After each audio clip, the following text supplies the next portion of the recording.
Hi all. Kerala university 4 വർഷ ബിരുദം FIUGP programme 2025-26 academic ഇയറിലോട്ടുള്ള FIUGP അഡ്മിഷൻസ് ഇപ്പോൾ കോൾ ഫോർ ചെയ്തിട്ടുണ്ട്. നമുക്ക് ഓൺലൈനായിട്ട് തന്നെ അപ്ലൈ ചെയ്യാം. അതിൻ്റെ കുറച്ച് ഡീറ്റെയിൽസും എന്ന് വരെ നമുക്ക് അപ്ലൈ ചെയ്യാം, എന്നാണ് ക്ലാസ് തുടങ്ങുന്നത്, അലോട്ട്മെൻറ്റ്സ് എപ്പോഴാണ് വരുന്നത്, അങ്ങനെയുള്ള കുറച്ച് ഡീറ്റെയിൽസാണ് നമ്മൾ ഈ ഒരു വീഡിയോയിൽ നോക്കാൻ പോകുന്നത്. സോ രജിസ്ട്രേഷൻ നമ്മൾ ചെയ്യേണ്ടത് ഓൺലൈനായിട്ടാണ്. admissions.keralauniversity.ac.in FIUGP 2025 എന്ന് പറയുന്ന വെബ്സൈറ്റാണ്. ഇത്രയൊന്നും ചെയ്തില്ലെങ്കിലും കേരള യൂണിവേഴ്സിറ്റി അഡ്മിഷൻസ് FIUGP എന്നൊക്കെ ടൈപ്പ് ചെയ്യുന്ന സമയത്ത് നമുക്ക് ഓൾറെഡി ഈ ഒരു പേജ് കിട്ടുന്നതാണ്. ഓൺലൈനായിട്ട് മാത്രമാണ് നമ്മൾ അപ്ലൈ ചെയ്യാൻ പറ്റുന്നത്. പിന്നീട് അതിൻ്റെ പ്രിൻ്റ് ഔട്ട് എടുത്ത് കോളേജിൽ കൊണ്ടിടുകയോ അങ്ങനത്തെ ഒരു പരിപാടിയില്ല. ജസ്റ്റ് ഓൺലൈനായിട്ട് അപ്ലൈ ചെയ്യുക. ഫീസ് വരുന്നത് ഓൺലൈനായിട്ട് ആണ് നമുക്ക് ഫീസും അടയ്ക്കാൻ പറ്റുന്നത്. SC/ST കുട്ടികൾക്ക് 500 രൂപയാണ് ഫീസ്. ബാക്കിയുള്ള എല്ലാ കാറ്റഗറിക്കാർക്കും 900 രൂപയാണ് ഫീസ് വരുന്നത്. സോ ഈ ഒരു ഫീസ് തുക നമ്മൾ ആദ്യമേ തന്നെ അടയ്ക്കണം. അടച്ചാണ് നമ്മൾ അപ്ലൈ ചെയ്യാൻ പറ്റുന്നത്. ഇനി അഡ്മിഷൻ്റെ ഷെഡ്യൂളാണിത്. അഡ്മിഷൻ നമ്മൾ രജിസ്ട്രേഷൻ ചെയ്യുന്നതിൻ്റെ അവസാനത്തെ തീയതി എന്ന് പറയുന്നത് 15-ാം തീയതിയാണ്.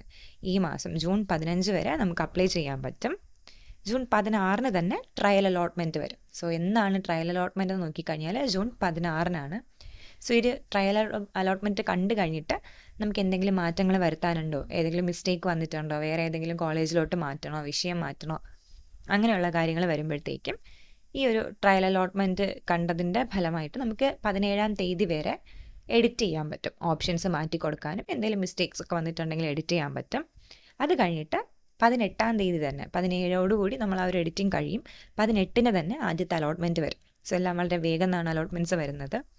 ആ 18-ാം തീയതി വരുന്ന ആദ്യത്തെ അലോട്ട്മെൻറ്റിൻ്റെ ബേസിൽ നമുക്ക് 19, 20, 21, 23 ഈ 4 ദിവസങ്ങളിലായിട്ട് നമുക്ക് കോളേജസിൽ പോയിട്ട് അഡ്മിഷൻ എടുക്കാൻ പറ്റും.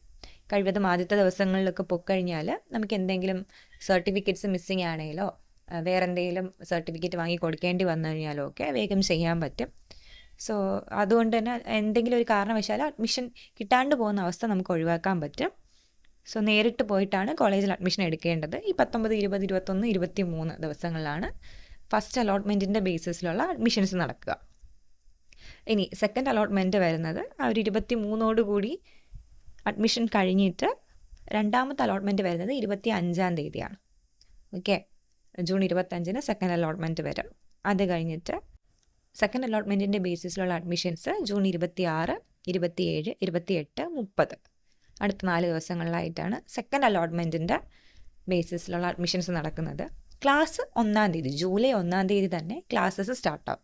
സോ അത് കഴിഞ്ഞിട്ടാണ് നമുക്ക് ഇനി തേർഡ് അലോട്ട്മെൻറ്റും പിന്നാലെ സ്പോട്ട് അഡ്മിഷനും സ്പോട്ട് അലോട്ട്മെൻറ്റ് അങ്ങനെയുള്ള കാര്യങ്ങൾ, സ്പോർട്സ് കോട്ട അഡ്മിഷനും ഒക്കെ വരും. അതും ഈ ഒരു ടൈം കഴിഞ്ഞിട്ട് ജൂലൈ കഴിയുമ്പോഴത്തേക്കും അതിൻ്റെ നോട്ടിഫിക്കേഷൻസും കാര്യങ്ങളും എല്ലാം യൂണിവേഴ്സിറ്റി പബ്ലിഷ് ചെയ്യും. സോ ഇപ്പോഴും നമുക്ക് എഡിറ്റ് ചെയ്യാൻ പറ്റുന്ന സാഹചര്യമാണ്. 17-ാം തീയതി വരെ നമുക്ക്, അല്ലെങ്കിൽ ഈ ഒരു 15 കഴിയുന്നതിന് മുന്നേ പറ്റുമോ എന്നും നോക്കുക. പിന്നെ 17-ാം തീയതിക്കും നമുക്ക് എഡിറ്റ് ചെയ്യാൻ പറ്റുന്ന ഓപ്ഷൻസ് ഉണ്ട്.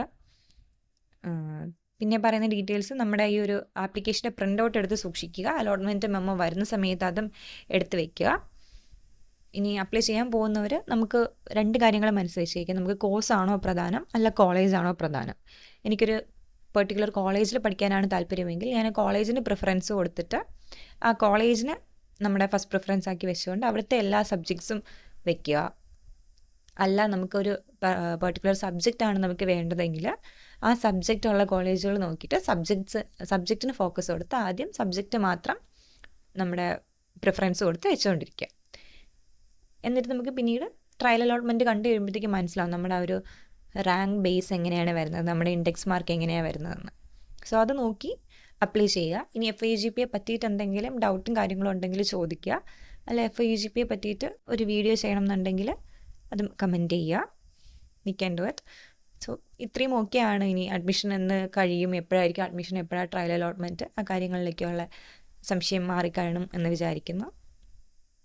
Okay then, thank you.